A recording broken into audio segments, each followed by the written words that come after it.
एक दफ़ा का जिक्र है, एक गांव था जो बहुत ही पुरसकून था। वहाँ के लोग मिलजुल कर रहते और एक दूसरे की मदद करते। मगर एक दिन कुछ अजीब होने लगा। रातों को एक पुरअसरार साया नज़र आने लगा।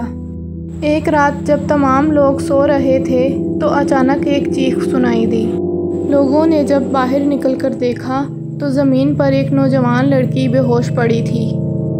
उसके करीब एक साया था जो देखते ही देखते गायब हो गया। लड़की के होश आने पर उसने बताया कि उसने एक खौफनाक चेहरा देखा जो उसे करीब आता महसूस हुआ। उस चेहरे ने उसे कुछ कहा मगर वो समझ नहीं पाई। वो सिर्फ इतना कह पाई कि वो वापस आ रहा है।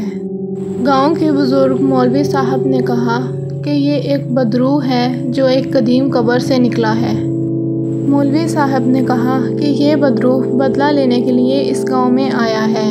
ये वाक़या सुनकर उस लड़की का भाई तहकीक के लिए कब्रिस्तान निकल पड़ा।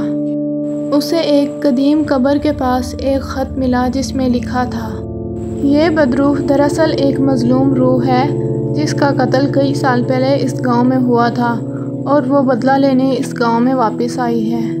मौलवी साहब ने बताया कि उसकी रूह को वापस कब्र में दफनाना होगा और उसकी रूह को सुकून पहुंचाना होगा। यह सुनकर उस लड़की का भाई अपने दोस्तों के साथ कब्रिस्तान उस रूह का मुकाबला करने गया। बदरूह ने लड़के और उसके दोस्तों को नुकसान पहुंचाने की कोशिश की मगर मौलवी साहब ने अपने इल्म से बदरूह को अपने काबू में कर लिया। कुछ ही देर बाद वहाँ सुकून लौट आया।